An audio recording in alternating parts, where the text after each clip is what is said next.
अस्सलाम वालेकुम। I hope आप सब खैरियत से होंगे। तो चलिए स्टार्ट करते हैं आज का लेक्चर। तो सबसे पहले फाइल न्यू, हम एक आर्टबोर्ड बना लेते हैं 1280-800 का। Click okay. और आज हम ब्लेंडिंग मोड्स के बारे में पढ़ेंगे कि ब्लेंडिंग मोड्स होते क्या हैं। तो सबसे पहले हम एक सर्कल ड्रॉ कर लेते हैं और इसको सिर्फ में एक कलर हम चेंज कर देते हैं, सिर्फ फिल दे देते हैं। इसी की एक कॉपी ले लेते हैं और इसका ब्लेंड मोड चेंज करके, बल्कि इसमें मैं ग्रेडियंट अप्लाई कर देता हूँ और उसको रेडियल कर देते हैं। और अभी ये एग्जैक्ट ब्लैक कलर नहीं है, मैं इसको एग्जैक्ट ब्लैक कलर के साथ रिप्लेस कर देता हूँ। ठीक है। और अभी अगर मैं इस शेप को दोबारा से हम सेलेक्ट करते हैं, इस पर मैं क्लिक करता हूँ और अगर मैं इसको अलाइन कर लूँ बिल्कुल एग्जैक्ट उसके ऊपर, ठीक है, और इसको हम ले आते हैं यहाँ पे थोड़ा सा सेंटर में। ठीक है। तो अभी अगर आप, और ब्लेंडिंग मोड्स आपको कहाँ पे मिलेंगे, आप ट्रांसपेरेंसी में जाओ। अगर ट्रांसपेरेंसी का पैलेट आपको यहाँ पे नज़र नहीं आ रहा, गो टू विंडो, और विंडो में यहाँ पर नीचे आपको ट्रांसपेरेंसी पे आप क्लिक करोगे और ये ऑप्शन था, ये पैलेट आपको नज़र आ जाएगा। तो यहाँ पे ये आपके क्या है, ब्लेंडिंग मोड्स हैं। ठीक है। अगर मैं इसको ओपन करता हूँ, ये एक नहीं है, यहाँ पे ये काफ़ी ज़्यादा ब्लेंडिंग मोड्स आपको मिलेंगे। और अगर आप क्लोजली देखो तो यहाँ पे ये डिवाइड हुए हुए हैं, यानी ये क्या है, ये ग्रुप्स बने हुए हैं। ठीक है। आपने एक एक को जुबानी याद नहीं रखना, सिर्फ उस ग्रुप का फंक्शन समझना है कि वो ग्रुप करता क्या है। और फिर हम ये देख लेते हैं कि किसके साथ रिजल्ट हमारा ठीक आ रहा है। ठीक है। तो सबसे पहले अगर बाय डिफॉल्ट हर शेप का ब्लेंडिंग मोड क्या होता है, नॉर्मल होता है। और ब्लेंडिंग मोड करता क्या है, ये सिर्फ कलर्स को ब्लेंड करता है, शेप्स को ब्लेंड नहीं करता। ठीक है। तो फॉर एग्जांपल अगर ऊपर वाली जो शेप है इसको मुझे ब्लेंड करना है नीचे वाली शेप के साथ। ठीक है। तो मैंने क्या किया, ऊपर वाली शेप को सिलेक्ट किया। अभी इसका ब्लेंड मोड क्या है, नॉर्मल। मैं क्लिक करूंगा और सबसे पहला जो ग्रुप है वो क्या है, डार्कन। इसको डार्कन ग्रुप कहते हैं। डार्कन ग्रुप क्या करता है, डार्क कलर्स को रहने देता है और जो वाइट कलर्स होते हैं या लाइट कलर्स होते हैं उनको वो ब्लेंड कर देगा। तो अगर मैं डार्कन पे जो ही क्लिक करूंगा तो उसने क्या किया, डार्क कलर्स को रहने दिया, लेकिन उसने जो लाइट कलर्स थे उनको ब्लेंड कर दिया, वो अब हमें नजर नहीं आ रहे। अब हमने सिर्फ देखना ये है कि रिजल्ट किसके साथ अच्छा आ रहा है। डार्कन के साथ इस तरह का रिजल्ट आ रहा है। ठीक है। अगर हम मल्टीप्लाई करते हैं तो मल्टीप्लाई से बड़ा ज़बरदस्त रिजल्ट हमें मिल रहा है और बड़ा सटल सा इफेक्ट, ऐसे लग रहा है कि एक ही शेप थी जिसके ऊपर हमने ग्रेडियंट अप्लाई किया हुआ है। ठीक है। इसी तरह कलर बन बड़ा इंटेंस रिजल्ट क्रिएट कर रहा है। तो इसमें से सबसे बेस्ट रिजल्ट हमें किसके साथ मिल रहा है, मल्टीप्लाई के साथ मिल रहा है। ठीक है। तो सिर्फ आपने ग्रुप को समझना है कि अच्छा ये ग्रुप है, मुझे क्या चाहिए, मुझे अगर लाइट कलर्स को ब्लेंड कर देना है, नहीं शो करना, सिर्फ डार्क कलर्स को शो करना है, तो मैं क्या यूज करूंगा, डार्कन ग्रुप। ठीक है। इसी का ऑपोजिट जो ग्रुप है उसको हम क्या कहते हैं, उसको हम लाइटन ग्रुप कहते हैं। लाइटन क्या करेगा, लाइट कलर्स को रहने देगा लेकिन डार्क कलर्स को खत्म कर देगा। अब वही सेम चीज आप देखो कि किसके साथ रिजल्ट अच्छा आ रहा है। अगर मैं स्क्रीन करता हूँ, स्क्रीन से बड़ा सटल बड़ा नाइस इफेक्ट आ रहा है, और स्क्रीन बिल्कुल ऑपोजिट है मल्टीप्लाई के, लाइटन बिल्कुल ऑपोजिट है डार्कन के, और कलर डॉज बिल्कुल ऑपोजिट है कलर बन के। तो अगर मैं कलर बन यूज कर रहा हूँ, अगेन बड़ी इंटेंस लाइट क्रिएट हो रही है, और कलर डॉज हमेशा यूज होता है बड़ी जो आपको एक तेज लाइट लेंस फ्लेयर्स क्रिएट करने होते हैं, आगे चल के वो भी हम बनाएंगे। इसी तरह उसके बाद जो ग्रुप आता है उसको हम कंट्रास्ट का ग्रुप कहते हैं। और ये अगर मैं ओवरले करूंगा तो अगेन ये जो ग्रुप है इसमें ये किसी डार्क और लाइट कलर्स को ख़त्म नहीं करता, यानी दोनों को शो करता है। तो ओवरले में वो क्या कर रहा है, जहाँ पे डार्क कलर्स था उसको थोड़ा ज़्यादा डार्क कर दिया ब्लू पार्ट को, और जहाँ पे वाइट कलर था तो वहाँ पे थोड़ा और ज़्यादा उसको लाइट कर दिया। इसी तरह सॉफ्ट लाइट। ठीक है। सॉफ्ट लाइट बड़ा सटल इफेक्ट। सॉफ्ट लाइट किसे कहते हैं, जैसे अर्ली मॉर्निंग का जो टाइम होता है या शाम का टाइम होता है। इसी तरह हार्ड लाइट। ठीक है। जैसे दोपहर का टाइम होता है। तो ये क्या है, ये आपके कंट्रास्ट के ग्रुप है। लेकिन अगर अभी मैं इनको मूव करता हूँ, जैसे अभी फॉर एग्जांपल मैं इसको ओवरले रहने देता हूँ। ठीक है। तो अगर मैं अभी इस शेप को मूव करूंगा, अगर मैं इसको मूव करके बाहर लेकर आता हूँ, तो यहाँ पर अगर आप देखो तो ये बिल्कुल शेप एज इट इज नजर आ रही है। इट मीन्स कि जो ब्लेंडिंग मोड है वो वाइट और ब्लैक पर काम नहीं करते। अगर बैकग्राउंड में आपको वाइट कलर मिलेगा या एग्जैक्ट ब्लैक कलर मिलेगा तो ब्लेंडिंग मोड्स उस पर कभी भी सही तरह काम नहीं करेंगे। ठीक है, मैं कंट्रोल सेट अनडू कर देता हूँ और दोबारा से हम ये उसके ऊपर मैं शेप को दोबारा एज इट इज रख लेता हूँ कंट्रोल जेड करके। ठीक है, इसी तरह उसके बाद जो हमारे पास ग्रुप आ जाता है इसको हम क्या कहेंगे, इन्वर्जन ग्रुप। और अगेन ये कुछ इस तरह से रिजल्ट क्रिएट कर रहे हैं, उसको इन्वर्ट कर रहे हैं। और उसके बाद जो ग्रुप आ जाता है उसको क्या कहते हैं हम, कंपोनेंट का ग्रुप, जैसे यू है। लेकिन अगर इस एग्जांपल में अगर मैं देखूं तो इसमें कोई खास फर्क हमें नजर नहीं आएगा। ठीक है, और वैसे भी इलिस्ट्रेटर में जो आप ब्लेंडिंग मोड ज़्यादा यूज़ करते हो वो कौन कौन से हैं, एक है मल्टीप्लाई, स्क्रीन, कलर डॉज या ओवरले। यही वो ब्लेंडिंग मोड्स हैं जो हम ज़्यादा यूज़ करते हैं। और ये ज़्यादा यूज़ भी कहाँ पर होते हैं, रिफ्लेक्शंस में, शेडोज़ अगर आपने बनाने हैं, कस्टम शेडोज़ अगर आपने बनाने हैं वहाँ पे। ठीक है, तो ज़्यादातर ये ब्लेंडिंग मोड्स वहाँ पर यूज़ होते हैं। ठीक है, अगर फॉर एग्जांपल मैं इन सबको डिलीट कर देता हूँ और बैकग्राउंड पे हम सिंपल एक रेक्टेंगल शेप ड्रॉ कर लेते हैं। ठीक है, और इसका कलर भी चेंज करके लेट्स से मैं ये ब्लू ले लेता हूँ, इसको हम लॉक कर लेते हैं। और इसी तरह अगर मैं यहाँ पर इसके ऊपर एक स्टार ड्रॉ करता हूँ, बल्कि ट्राइंगल ड्रॉ कर लेते हैं। ठीक है, और इसका कलर मैं चेंज करके लेट्स से हम, और इसका भी ब्लेंड मोड मेक श्योर के नॉर्मल, और ऊपर वाली शेप का भी ब्लेंड मोड में नॉर्मल कर लेता हूँ। ठीक है, जैसे ये हमारे पास एक ट्रायंगल शेप है, अभी इसका ब्लेंड मोड क्या है, नॉर्मल है। ठीक है, अभी ये नीचे वाली शेप के साथ, नीचे वाले कलर्स के साथ ये शेप ब्लेंड नहीं हो रही। लेकिन अभी अगर मैं इसका ब्लेंड मोड चेंज करना स्टार्ट करता हूँ, अगर मुझे इसको ब्लेंड करके कलर्स को डार्क शो करना है तो मैं कौन सा यूज करूंगा, डार्कन ग्रुप। ठीक है, तो अगर मैं डार्कन कर रहा हूँ काफी ज्यादा डार्क आ रहा है। अगर हम मल्टीप्लाई से भी वही रिजल्ट आ रहा है। क्यों, क्योंकि दोनों कलर्स जब ब्लेंड हो रहे हैं तो वो डार्कर रिजल्ट क्रिएट कर रहे हैं। ठीक है, इसी तरह अगर मुझे ब्लेंड करके उनको लाइटर जरा कलर्स को लाइट शो करना है तो मैं कौन सा ग्रुप यूज करूंगा, लाइटन ग्रुप। और इसमें हम देख सकते हैं कि इसके साथ रिजल्ट हमारा ठीक आ रहा है। तो अभी के लिए मैं क्या करता हूँ, इसको नॉर्मल रहने देता हूँ। इसकी अगर मैं कॉपी ले लूँ, सॉरी आल्ट की प्रेस करनी थी मुझे, अगर मैं इसकी कॉपी ले लेता हूँ और इसका ब्लेंड मोड अगर मैं चेंज करता हूँ, जैसे मैं इसका मल्टीप्लाई कर देता हूँ, फिर से हम इसकी अगर कॉपी लेते हैं तो देखा वो क्या कर रहा है, वो उसको ब्लेंड करके दिखाता जा रहा है। ठीक है, और अगर मैं दोबारा से इसकी कॉपी लेता हूँ और इसको हम रिफ्लेक्ट कर लेते हैं दूसरी तरफ, ओके। और अब मैं इसका ब्लेंड मोड चेंज करके स्क्रीन कर देता हूँ। ठीक है, और यहाँ पर अगर हम इसको ऐसे रख लेते हैं, फिर से मैं इसकी कॉपी लेता हूँ, तो क्या है, इसका भी तो ब्लेंडिंग मोड स्क्रीन ही है। तो वो क्या कर रहा है, उसको और ज्यादा ब्लेंड करके लाइट कलर्स में शो कर रहा है। तो बड़े मजे के आप इस तरह के एब्स्ट्रैक्ट आर्ट वर्क्स तैयार कर सकते हो।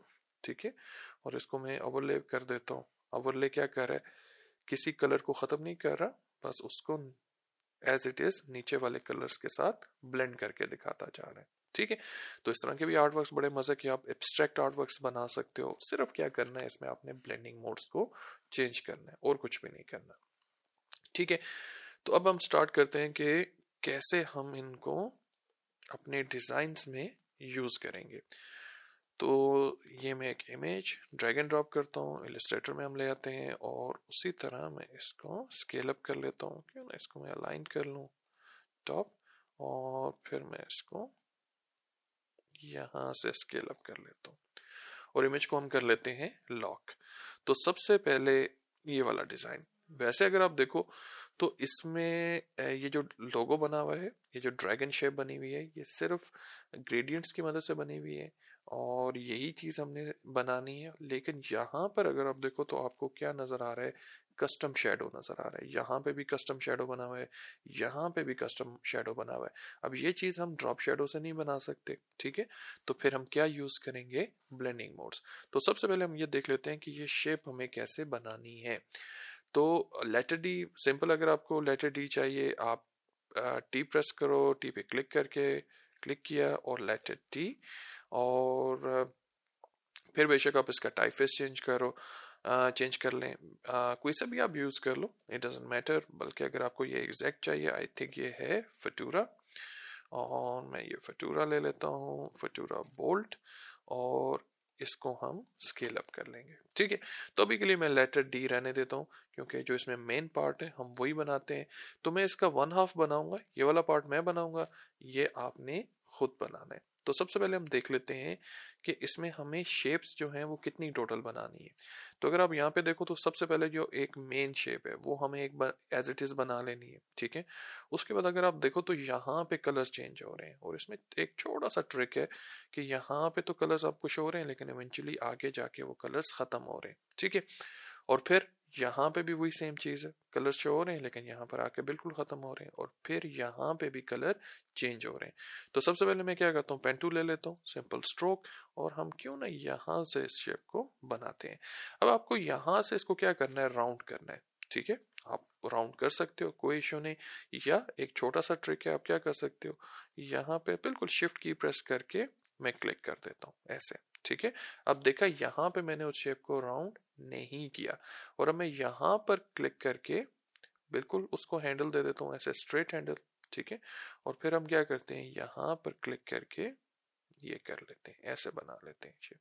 ठीक है, और ये चीज़ हमारे पास आ गई। ठीक है, अगर हम कंट्रोल जेड अनडू करें, अगर क्यों ना मैं इसको थोड़ा सा ऊपर, ठीक है, यहाँ पर ऐसे हैंडल हम अप्लाई कर लेते हैं तो ज़्यादा इजी हो जाएगा, इतना ज़्यादा कर्व नहीं देना पड़ेगा हैंडल को। ठीक है, लाइन को, सॉरी, इतना ज़्यादा कर्व नहीं देना पड़ेगा।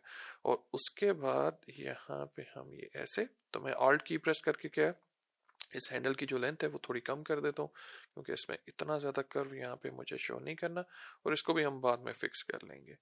तो यहाँ पे भी मैं इसको ऐसे ऑल्ट की प्रेस करता हूँ, यहाँ पे ये, और यहाँ पे क्यों ना हम इनको सिंपल ऐसे एजेस बना लें ये, और फिर यहाँ पे भी क्लिक करके मैं इसको भी हैंडल दे देता हूँ। ठीक है, और ये हमारा मैच हो गया। ठीक है, अब डायरेक्ट सिलेक्शन टूल, यहाँ पे हमें इसको थोड़ा सा फिक्स करना था, तो क्यों ना इस हैंडल को मैं थोड़ा सा नीचे की तरफ ले आऊँ और इस हैंडल को भी मैं ख़त्म कर देता हूँ ऐसे, और यहाँ पे इसको ये थोड़ा सा कम, इस हैंडल को भी हम क्या करते हैं, थोड़ा सा सीधा कर देते हैं, ये चीज़ कर देते हैं।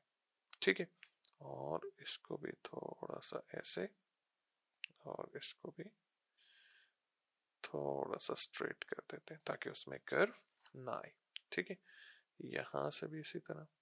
ठीक है, यहाँ हम सिंपल क्या कर लें, यहाँ पे मैं शेपर टूल पे राइट क्लिक करूंगा, उसके नीचे स्मूथ टूल, और यहाँ पर हम इसको क्या कर लेते हैं, ऐसे स्मूथ कर लेते हैं।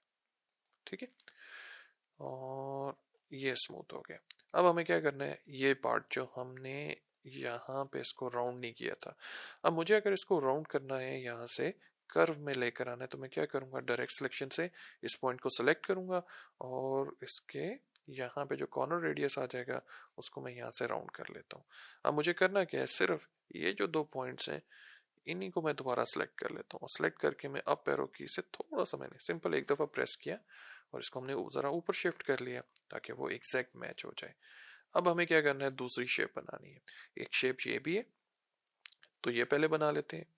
तो क्लिक, यहाँ पे ऐसे ऑल्ट की प्रेस करके मैं यहाँ पे हैंडल को मूव कर देता हूँ और फिर मैं यहाँ पे इतनी शेप बना लेता हूँ। ठीक है, और बाद में हम, बल्कि अभी ठीक है, अभी ही इसको अलाइन कर देते हैं और फिर यहाँ पे ऐसे, और मैं इसको बाहर से लाकर क्लोज कर देता हूँ। अब ये पार्ट मुझे नहीं चाहिए यहाँ पे, तो मैं क्या करूँगा, दोनों को सिलेक्ट करूँगा, shift M, shape builder tool, और आल्ट की प्रेस करके यहाँ पे मैं क्लिक करूँगा तो मेरे पास क्या आ जाएगी, ये एक क्लोज शेप आ जाएगी। अगर हम इसको देखें तो ये हमारे पास एक क्लोज शेप है। अब मुझे क्या करना है, मुझे ये वाली शेप ही बनानी है। ठीक है, तो पेन टूल ले लेते हैं, पेन टूल लेकर दोबारा से मैं क्या करता हूँ, यहाँ पे क्लिक, ठीक है, और अगेन मैं इसको बाहर की तरफ ले जाता हूँ। ठीक है, ताकि एग्जैक्ट कर्व बन जाए और उसमें इशू भी ना आए। ठीक है, और यहाँ से ऐसे और इसको ज्वाइन कर देते हैं। ठीक है, बाद में बेशक डायरेक्ट सिलेक्शन से हम इस पॉइंट को थोड़ा सा ऊपर ले जाएं और यहाँ पे भी इस कर्व को मैं कोशिश करता हूँ कि ज़्यादा हम कर्व ही बना दें। ठीक है, ये कर लेते हैं, ठीक है। बाद में चलो इसको फिक्स कर लेंगे। तो अब मुझे इसको भी कट करना है, तो मैं सिर्फ इसको और शिफ्ट की प्रेस करके जो मेन शेप है उसको सिलेक्ट करूंगा, shift M shape builder tool, और ऑल्ट की प्रेस करके हम इसको भी कट कर देंगे। अब अगर ये वाली शेप है, यहाँ पे देखा इसका क्या बन रहा है, कॉर्नर बन रहा है। तो डायरेक्ट सिलेक्शन से हम क्या करते हैं, इसको भी यहाँ से मेक श्योर सिर्फ ये वाला पॉइंट सेलेक्ट हो, ठीक है। और हम इसको क्या कर देते हैं, जरा राउंड कर लेते हैं, ये कर देते हैं ताकि वो भी राउंड में आ जाए, बहुत ज्यादा नहीं करते ताकि वो उसके साथ भी मैच हो जाए, ठीक है। उसके बाद हमें क्या करना है, ये वाली शेप बनानी है। पेन टूल और पेन टूल लेकर मैं यहाँ पर क्लिक करता हूँ, फिर यहाँ पे, ठीक है। और फिर हम सिंपली यहाँ पे क्लिक कर लेते हैं और ये भी हमने एक शेप बना ली, ठीक है। और अगर इसको हम थोड़ा सा और स्मूथ कर दें, ऐसे कर देते हैं, और यहाँ से भी ऐसे, ठीक है। तो ये हमारे पास हमारे मेन शेप्स बन गई। अब इसको ज़रा साथ पे यहाँ पे रख लेते हैं ताकि हम उसको कंपेयर कर सकें। और डायरेक्ट सिलेक्शन से क्यों ना इस पॉइंट को भी बिल्कुल हम सीधा कर दें, ठीक है। फर्क नहीं पड़ेगा क्योंकि सिंपल यहाँ पे वो शेप वैसे भी शो नहीं हो रही। तो सबसे पहले हमें क्या करना है, इस शेप पर हमें ग्रेडियंट अप्लाई करना है। तो हम इसको सबसे पहले एक फिल दे देते हैं। ग्रेडियंट्स के लिए सिंपल एक ये ग्रेडियंट अप्लाई कर देते हैं, और ये कैसे, ये लीनियर लग रहा है, लीनियर अप्लाई कर देते हैं, जी प्रेस करते हैं और इसको एंगल दे देते हैं कुछ इस तरह से, ठीक है। अब हमें कलर जो है उसके जो एग्जैक्ट कलर्स हैं वो मैच करने हैं। तो पहला कलर, पहला हेडर सेलेक्ट किया, फिर आई ड्रॉपर सेलेक्ट किया, ये कलर, ठीक है। तो अभी हम क्या करते हैं, जल्दी से सारे जो कलर्स हैं वो मैच कर लेते हैं, ठीक है। बाद में हम उनको एडजस्ट कर लेंगे कि किस कलर को कितनी स्पेस देनी है, ये कर लेते हैं, ठीक है। तो अगर आप यहाँ पे देखो, जो सबसे जो उसमें लाइट कलर था उसको, उसके थोड़े से एजेस हमें नजर आ रहे हैं। तो हम क्या करेंगे, सबसे पहले तो उसको थोड़ा सा और मुझे क्या करना है, इसके ये इसको ऐसे, ये चीज, और अब हम इनको जरा एडजस्ट करते हैं। तो इसको इधर, उसके बाद ये वाला कलर है, इट मीन्स के मुझे इसके एजेस को थोड़ा सा शार्प करना है। तो मैं लोकेटर को क्या करूँगा, इसके करीब ले आऊँगा। तो यहाँ पे मैं इसको कर देता ताकि एक शार्प एज बनना स्टार्ट हो जाए, और इसको थोड़ा सा और पीछे कर देते हैं। बाकी कलर्स को फिर उसी तरह हम एडजस्ट कर लेंगे। और हमारे पास, और यहाँ पे भी इस कलर को भी क्या करते हैं, थोड़ा सा हम ऐसे करीब कर देते हैं, ये चीज़ कर देते हैं, ठीक है। और यहाँ से मैं इस लोकेटर को थोड़ा सा आगे कर देता हूँ, यहाँ पे ऐसे आगे कर देते हैं, और इसको थोड़ा सा इधर, और इस साइड से भी इतना शार्प एज नहीं बनाते ताकि वो नाइसली ब्लेंड भी हो जाए, ठीक है। अब उसके बाद हमें क्या करना है, लेट्स से ये वाली शेप, और क्यों ना हम इन सबको अभी के लिए ऑफ कर दें, ठीक है। और इसके ऊपर भी हम एग्जैक्ट यही सेम ग्रेडियंट अप्लाई करेंगे। तो पहले हम क्या करते हैं, जी प्रेस, सॉरी आई से, आई ड्रॉपर टूल आ जाएगा, क्लिक करेंगे, एग्जैक्ट सेम ग्रेडियंट अप्लाई हो गया। और जी प्रेस करके अब मुझे क्या करना है, इसको यहाँ से ऐसे अप्लाई नहीं करना, इसको उसी तरह हम क्या करेंगे, यहाँ से इसी तरह अप्लाई करेंगे, ठीक है। और क्यों ना इसको, हाँ ठीक है, ऐसे ही अप्लाई कर लेते हैं। और फिर हम इसको यहाँ पे एग्जैक्ट मैच कर लेंगे जो कलर्स यहाँ पे जिस तरह शो हो रहे हैं, ठीक है। अब हमें करना क्या है, यहाँ पे ये वाले जो कलर्स हैं इनकी ओपेसिटी को आपने ख़त्म कर देना है, और यहाँ पे ये वाले जो कलर्स हैं उनको हम क्या करेंगे, मैच कर लेंगे। तो मैं ज़्यादा हमें नहीं मैच करना, सिंपल एक ये कलर है, और उसके बाद मैं रहने देता हूँ ये ऐसे, और आई ड्रॉपर से हम एक कलर ले लेते हैं जो ज़रा लाइट है। और उसके बाद हम क्या करते हैं, इन कलर्स को, इनको भी मैं ख़त्म कर देता हूँ, और ये वाले जो कलर्स हैं तीनों, ठीक है, इनकी हम ओपेसिटी को क्या कर देते हैं, 0 कर देते हैं। तो उससे क्या होगा, यहाँ पे ये जो कलर्स थे वो क्या हो जाएंगे, ट्रांसपेरेंट हो जाएंगे, ठीक है। तो बड़े मज़े का एक इफेक्ट बन जाएगा जो वैसे बनाना ज़रा मुश्किल है, ठीक है। तो सिर्फ हमने क्या किया, यहाँ पे जो बाकी कलर्स थे उनकी ओपेसिटी को ख़त्म कर दिया, ठीक है।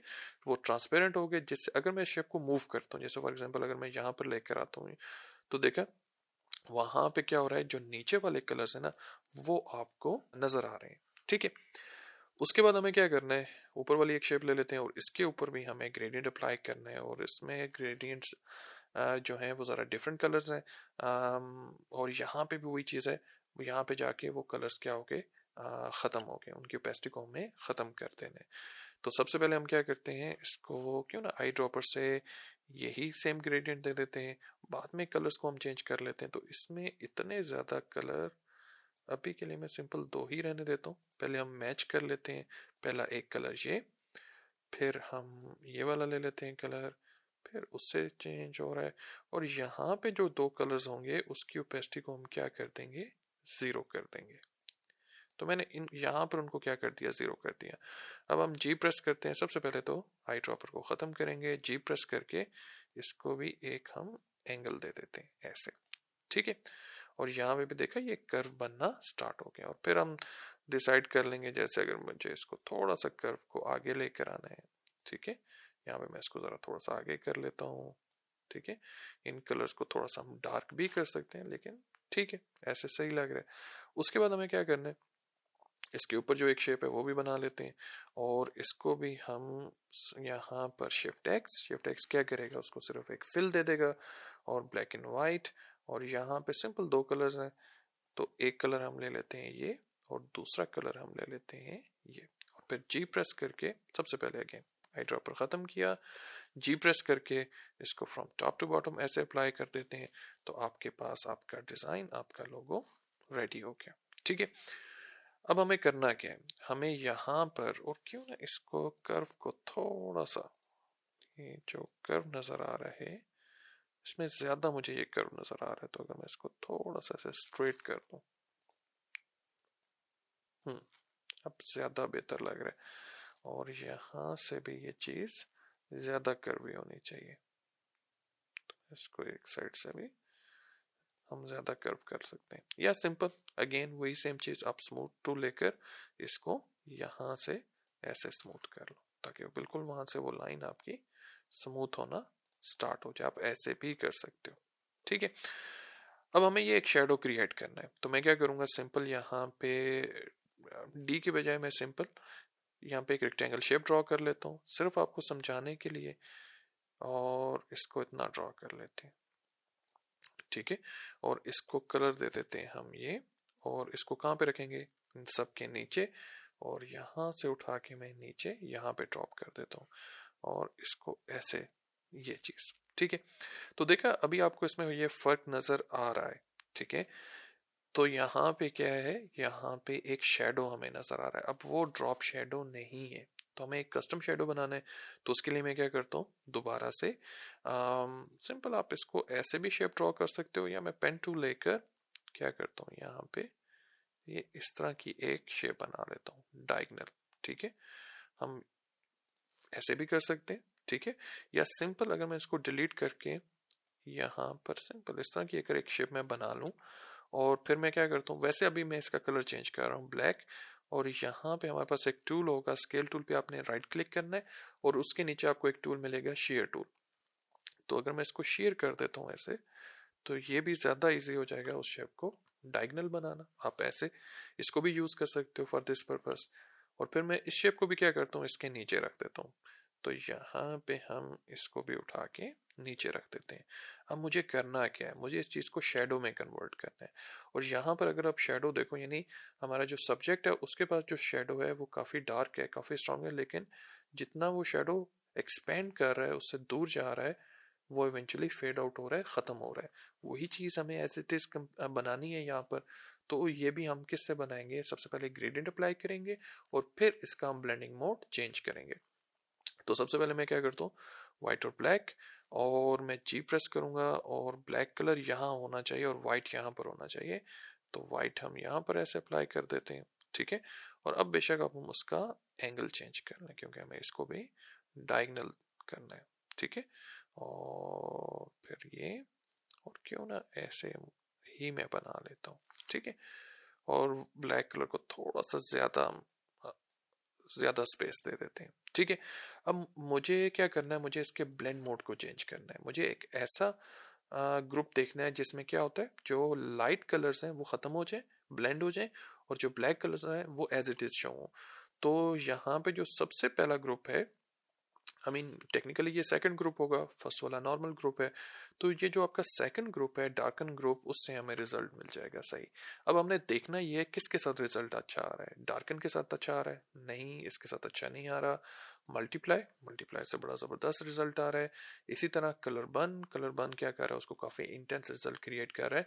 तो मैं इसको सिंपल मल्टीप्लाई ही रहने देता हूँ। अब हम एडजस्ट कर लेते हैं कि हमें कितना वाइट कलर को शो करना है। तो बेसिकली जितना वाइट कलर शो हो रहा है, मल्टीप्लाई क्या कर रहा है, उसको ख़त्म कर रहा है, ब्लेंड कर रहा है। ठीक है।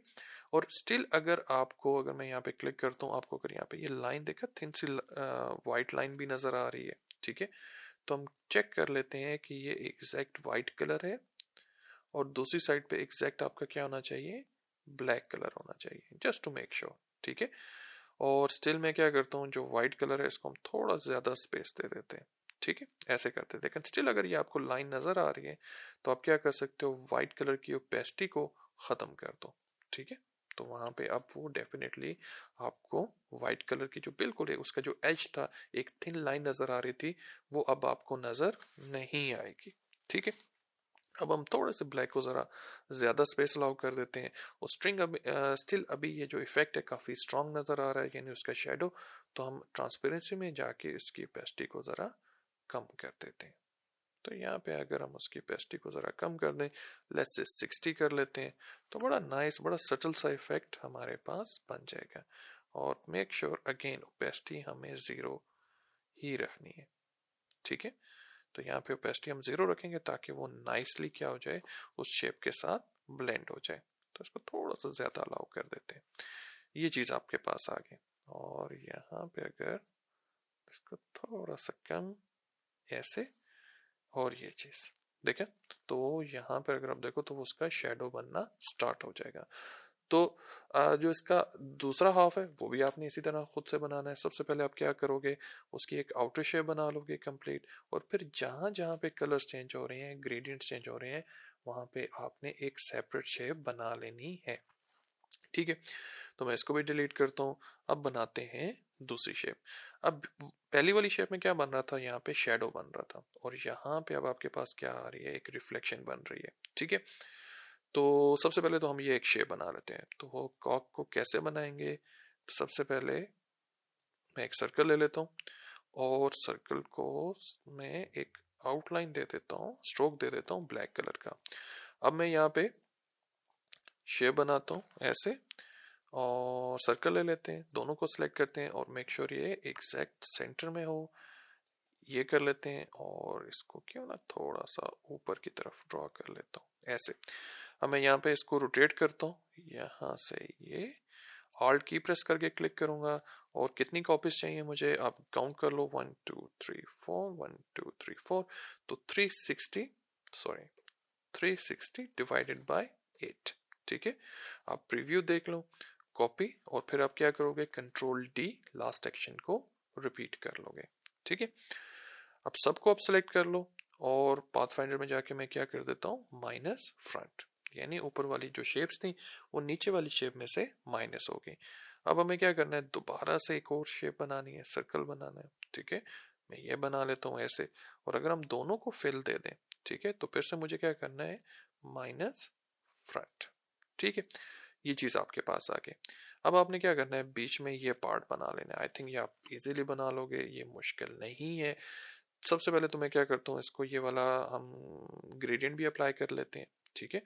और क्यों ना मैं अगर अभी इस पर दोबारा से क्लिक करूँ और इसको थोड़ा सा साइज में कम कर दूँ, तो हम पाथ फाइंडर में स्टिल उसको फिक्स कर सकते हैं। हमें कंट्रोल सेट करने की जरूरत नहीं है, सिर्फ आप डबल क्लिक करो, और डबल क्लिक करके हम जो पार्ट हमने माइनस किया है वो स्टिल हम उसको कम करके शो कर सकते हैं। तो ये आगे चल के बताऊंगा कि ये कंपाउंड पाथ बेसिकली क्या चीज़ होती है। ठीक है। तो अब हमें क्या करना है, देखा एक खास पर्सपेक्टिव में है ये चीज़, तो मुझे इसको भी चेंज करना है। तो यहाँ पे हम क्या करेंगे, इस शेप को सिलेक्ट करके फ्री ट्रांसफॉर्म, और फ्री ट्रांसफॉर्म पे हम क्लिक करेंगे तो हमारे पास ये ऑप्शन आ जाएंगे। तो मेक श्योर कि आपने पहले ये शेप सिलेक्ट की हो। अगर आप डीसिलेक्ट करके इस पर क्लिक करोगे तो इसके ऑप्शन शो नहीं होंगे। तो पहले मेक श्योर कि आपने सिलेक्शन बनाई हो, सिलेक्शन बना के आपने फ्री ट्रांसफॉर्म पे क्लिक करना है और इसमें ये आपको ऑप्शंस मिल जाते हैं। और सबसे पहला ऑप्शन क्या है, कंस्ट्रेंट लॉक कर देना। लॉक का मतलब यही है कि अगर आप एक साइड को चेंज कर रहे हो तो वो shape as it is scale up हो या स्केल डाउन हो। तो पहला ऑप्शन क्या है, फ्री ट्रांसफॉर्म, जैसे आप क्या यूज करते हो सिलेक्शन टूल। दूसरा ऑप्शन क्या है, पर्सपेक्टिव डिस्टोर्ट, यही हमें चाहिए। और तीसरा ऑप्शन क्या है, फ्री डिस्टोर्ट। फ्री डिस्टोर्ट ऐसे ही है जैसे आप क्या यूज करते हो डायरेक्ट सिलेक्शन टूल। तो मैं यहाँ पे यूज कर लेता हूँ पर्सपेक्टिव डिस्टोर्ट और मुझे क्या करना है, मुझे इसकी एक साइड को कम कर देना है ऐसे। और फिर से मैं क्या करता हूँ, फ्री ट्रांसफॉर्म टूल लेता हूँ और इसको मैं थोड़ा सा कम कर देता हूँ ये, और इसको हम थोड़ा रोटेट भी कर लेते हैं और फिर से हम इसको थोड़ा सा कम यहाँ पे ये, और एक दफा फिर चेक कर लेते हैं इसका पर्सपेक्टिव डिस्टोर्ट देख चेंज करके। तो इसको यहाँ से भी ऐसे और यहाँ से इसको थोड़ा और कम कर देते हैं और फिर से ये कर देते हैं कम, और फिर बेशक आप उसको दोबारा रोटेट कर लो। ठीक है, तो इस तरह करके आप इसके पर्सपेक्टिव को चेंज कर सकते हो। ठीक है, तो अगर मैं यहाँ पे फ्री डिस्टोर्ट लेता हूँ, फ्री डिस्टोर्ट लेकर भी हम उस पॉइंट को मजीद एडजस्ट कर सकते हैं कि उसको कितना हमें कम ज्यादा शो करना है। ठीक है, तो आई थिंक यहाँ पे मैं इसको ऐसे ये कर लेता हूँ। ठीक है, अब मुझे क्या करना है, मैं सिंपल इस पे ग्रेडियंट अप्लाई कर देता हूँ और दोबारा से हम ले लेते हैं ब्लैक और वाइट। और अभी देखा स्ट्रोक पर अप्लाई हो रहा है, यहाँ पे भी मैंने उसको एक स्ट्रोक दिया हुआ है। आप उसको सिंपल एक कलर का स्ट्रोक दे दो और फिल में हम ग्रेडियंट अप्लाई कर लेते हैं।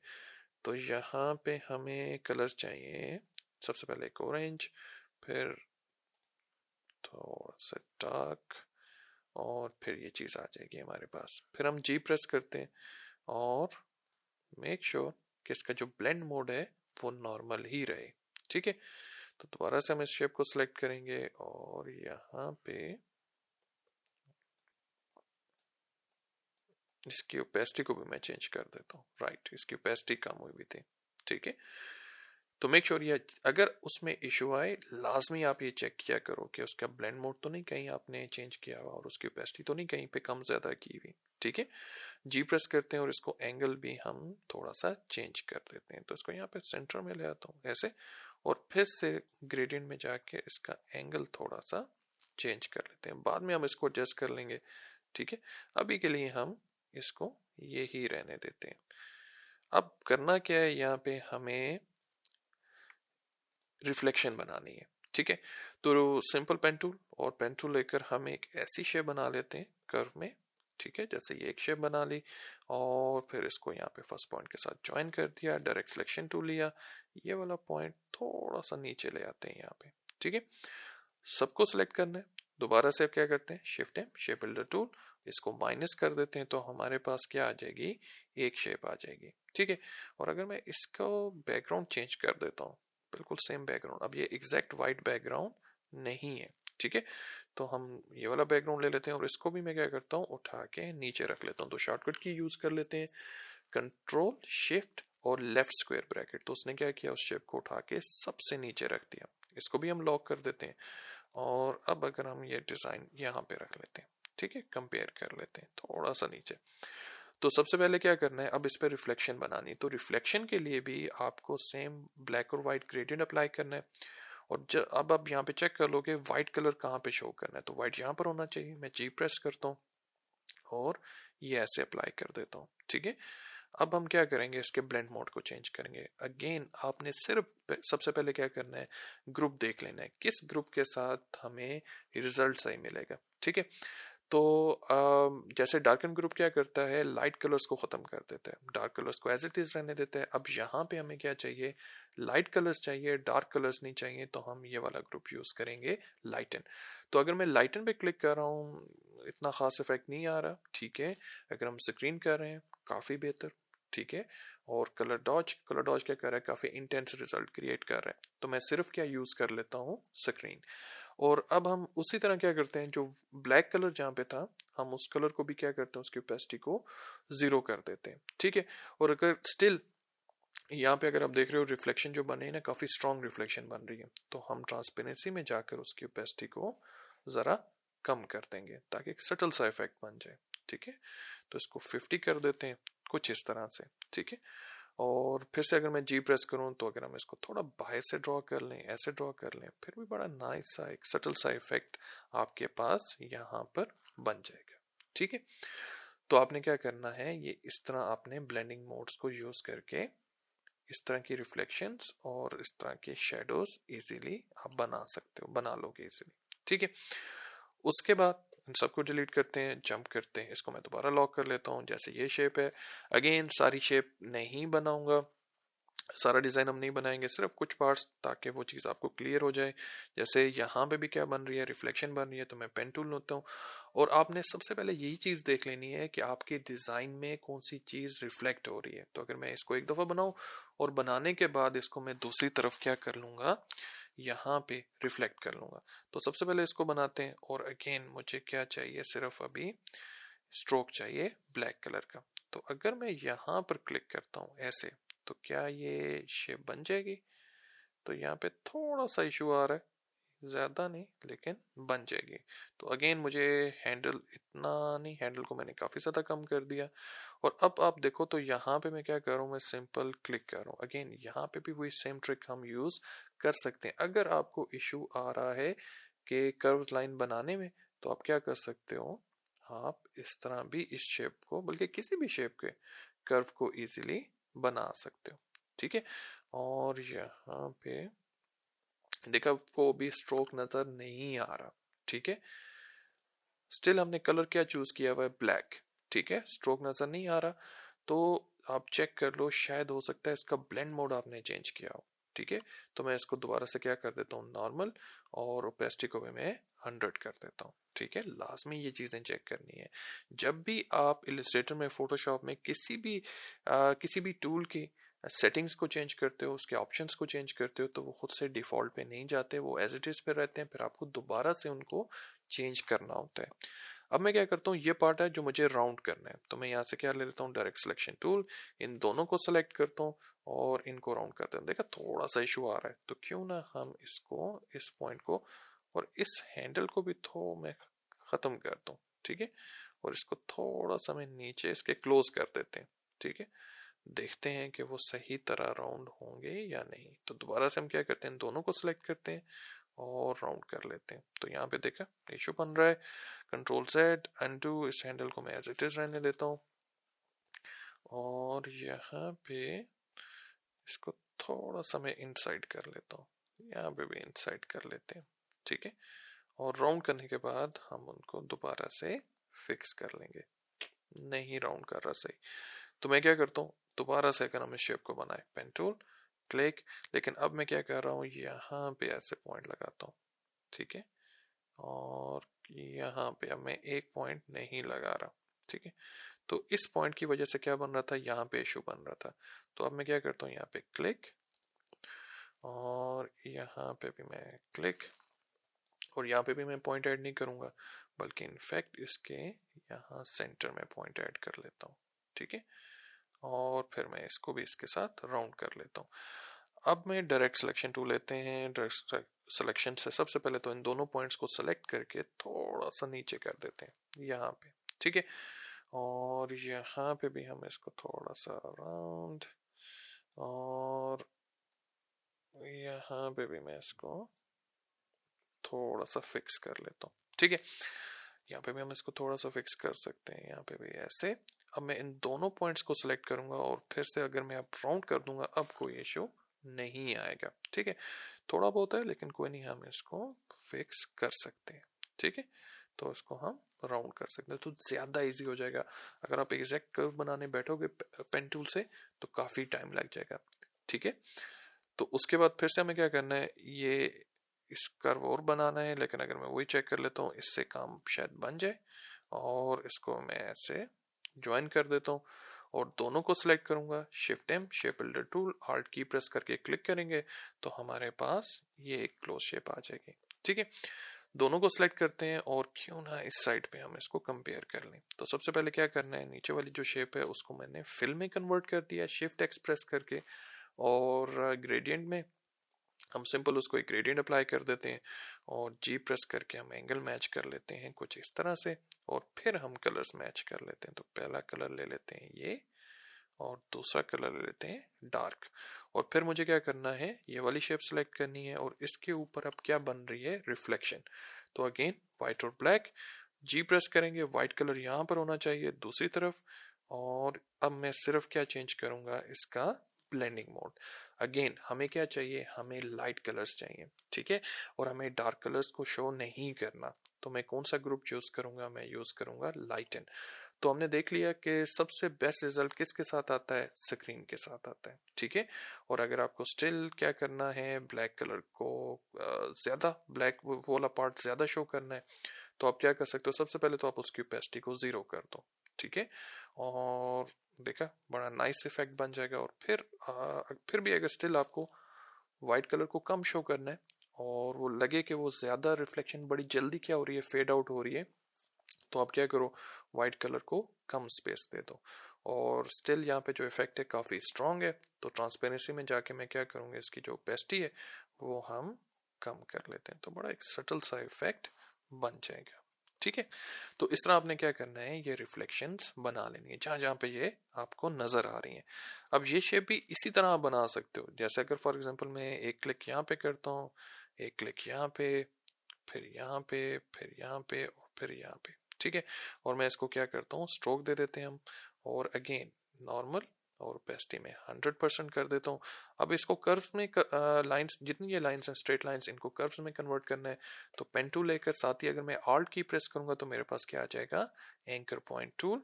ये भी आप कर सकते हो, इसको भी थोड़ा सा कर्व कर देते हैं, और यहाँ पे ये भी कर देते हैं, तो ज्यादा इजी है, ठीक है। अगर ये वाली टेक्निक आपको इजी लग रही है, बेशक आप ये वाली यूज कर लो। जो दूसरी टेक्निक है जिसमें आप खुद से कर्व्स बनाते हो, वो प्रैक्टिस के साथ आपकी परफेक्ट होगी, ठीक है।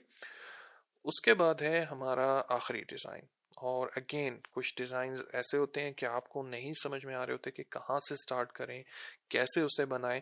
तो उसमें एक छोटा सा ट्रिक ये है कि आप क्या कर लो, अपनी इमेज को शिफ्ट की प्रेस करके 45 डिग्री पे रोटेट कर लो। तो जो ही मैंने इस इमेज को रोटेट किया, तो अब मुझे लग रहा है कि वाकई ये जो शेप्स है ना, ये किससे बनी हुई है। यहाँ पर अगर आप देखो तो कैप्सूल शेप्स है, राउंड रेक्टेंगुलर शेप्स है, ठीक है।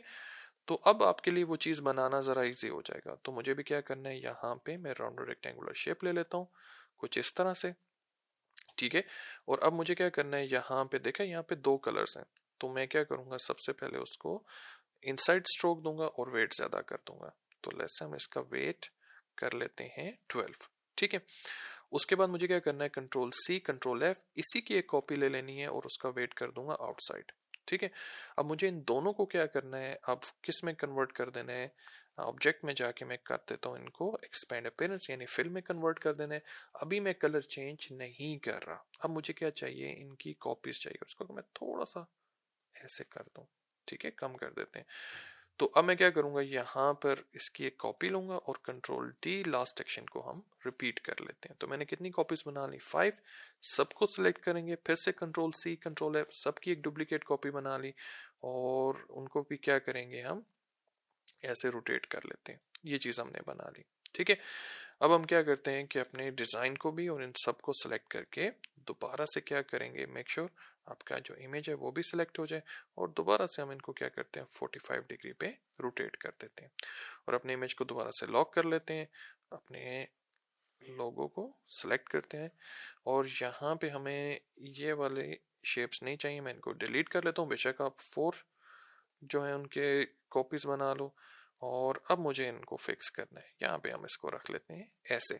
तो सबसे पहले सबको सेलेक्ट करके shift M, shape builder tool, और आल्ट की प्रेस करके ये जो पार्ट हैं जो मुझे नहीं चाहिए, सबसे पहले मैंने उनको माइनस कर लिया। फिर हमें कौन से पार्ट माइनस करने हैं, ये इनसाइड वाले, ये वाले मैं माइनस कर देता हूँ, यहाँ पे ये वाले भी, ठीक है, और यहाँ से ये वाले भी, इनको भी माइनस करते हैं, ये भी माइनस करते हैं, और ऐसे, और यहाँ पे ऐसे, और यहाँ पे ये भी माइनस कर देता हूँ।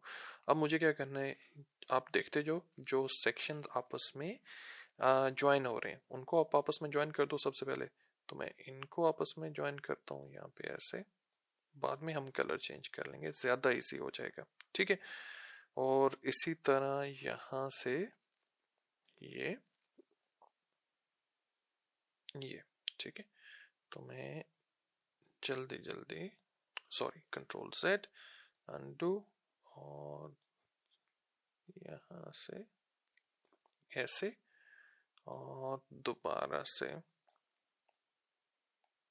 ये बना लेते हैं, कंट्रोल Z अनडू,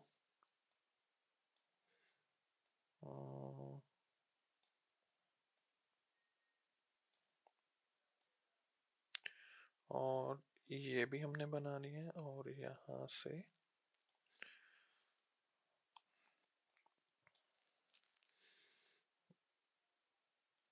ऐसे ये चीज, और इसको भी हम सॉरी कंट्रोल Z, और यहाँ पे ये ऐसे ये चीज, और आखिर में ये हमारी सारी शेप सही बन गई। अब हमें क्या करना है इनके कलर्स को चेंज करना है। तो मैं क्या करता हूँ, जिनका कलर चेंज करना है उनको हम पहले ही सिलेक्ट कर लेते हैं,